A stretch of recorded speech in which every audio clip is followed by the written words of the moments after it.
Terima kasih Yang Mulia Dr. Andes Kahar Muzakir. Silakan Pak Ustadz. Ini kan ya, Assalamualaikum warahmatullahi wabarakatuh. Ini penanya ke-17. Kalau tadi 16 tentu sudah menghabiskan kepalanya sama batang tubuhnya. Berarti yang ke-17 tinggal ekornya saja. Dan bagian dalamnya. Atau kulit-kulitnya begitu ya. Saya ingin mendapatkan konfirmasi saja dari saudara saksi ya.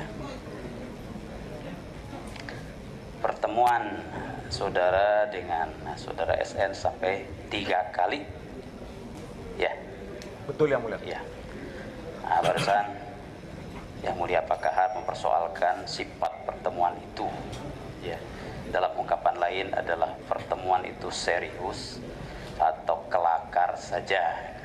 Nah, apakah tiap pertemuan ada inisiatornya yang merencanakan? Kemudian dalam pertemuan itu ada temanya. Dalam pertemuan itu ada kesimpulan dan komitmen. Apakah dalam pertemuan itu ada perencanaan follow up-nya untuk tiap pertemuan 1, 2, dan 3. Silakan. Yang Mulia, pertemuan itu bukan satu pertemuan di mana ada komitmen-komitmen ataupun harus dilakukan dengan follow up. Jadi tidak ada hal-hal yang demikian, Yang Mulia. Ya, tolong dicatat. Jadi, ya.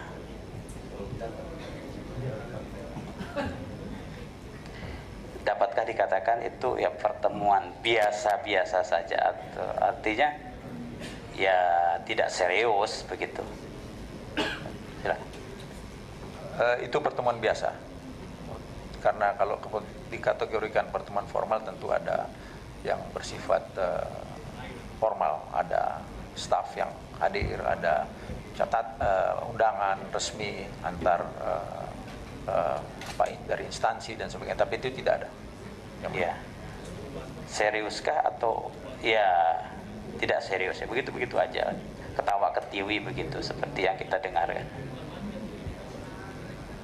Seperti demikian yang ada di rekaman, Yang Mulia. Ketawa ketiwi begitu ya. Ya. Baik, tolong dicatat.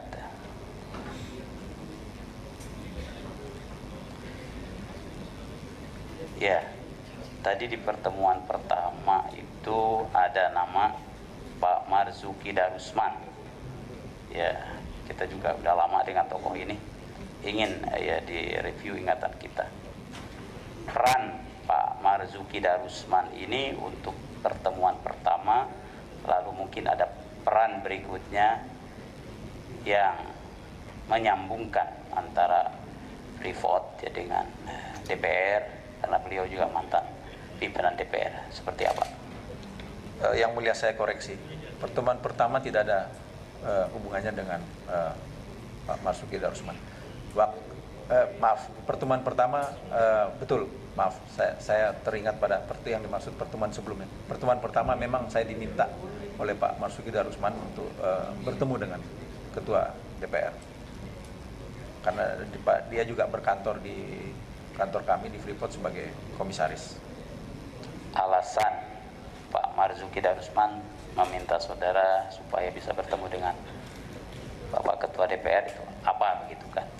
Tidak disampaikan, Yang Mulia. Ya.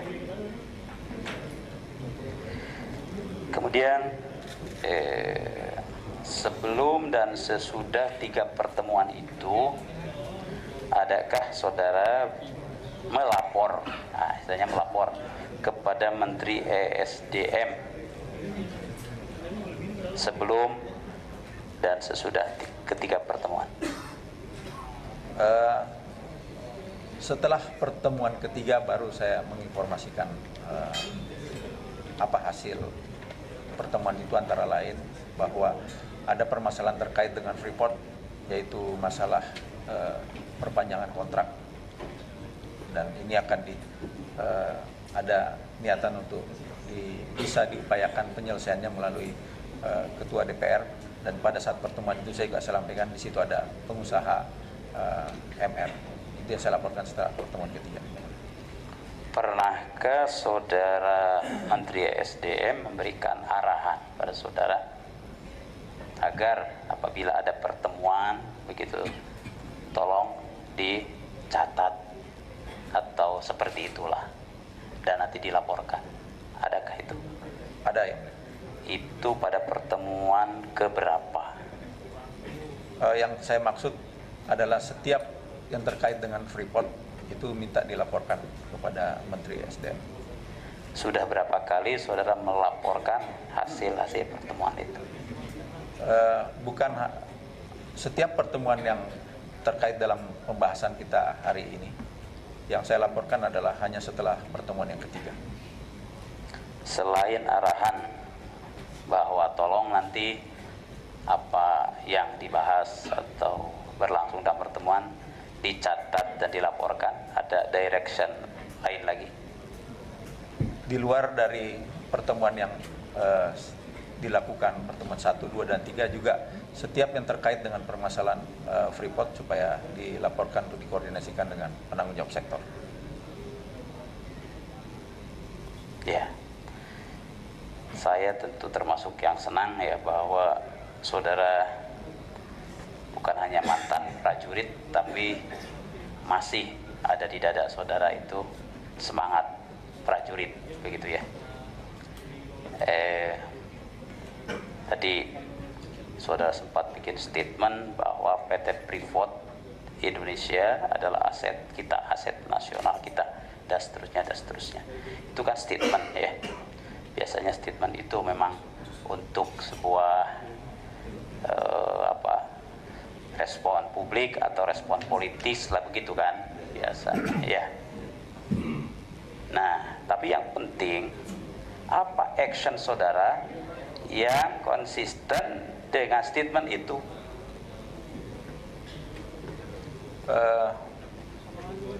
Freeport ini memang banyak sekali permasalahan yang dihadapi sejak saya masuk, karena menghadapi yang seperti saya laporkan ada 6 isu yang harus diselesaikan oleh Freeport, sehingga untuk melakukan itu salah satu contoh yang konsisten dari saya lakukan bahwa ini merupakan satu aset nasional adalah dalam salah satu poin penggunaan barang dan jasa. Saya betul-betul di sini komit bahwa penggunaan barang dan jasa dalam rangka lokal konten kita harus lebih banyak mengupayakan potensi-potensi produk dalam negeri. Demikian yang mulia. Posisi formal saudara memang petugas, begitu ya, kalau pakai kata petugas dari Freeport dan pemegang saham di Amerika ya. Itu kan posisi formalnya seperti itu. Makanya saudara tegak lurus begitu lapor ke sana. Tapi kan posisi nasional saudara Indonesia, ya kan begitu. Tadi semangat keprajuritan itu.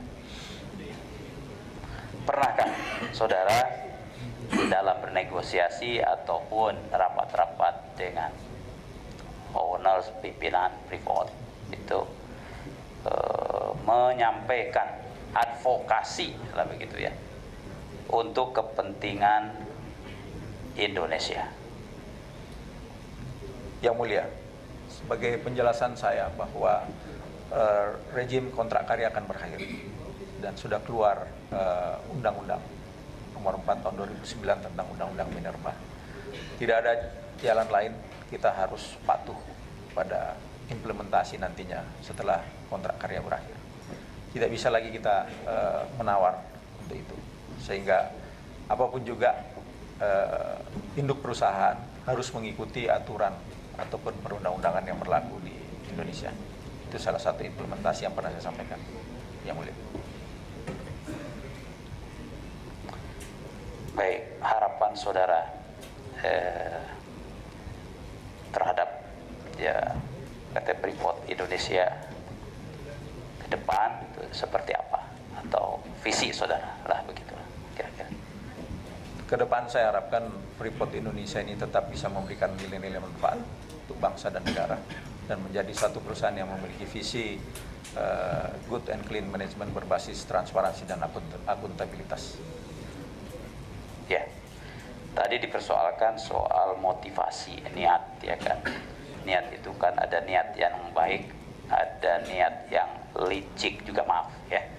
Nah, kategori ini posisi saudara melakukan sesuatu yang dampaknya mulai terlihat ya, dan terasa juga, tentu berangkat dari sebuah niatan.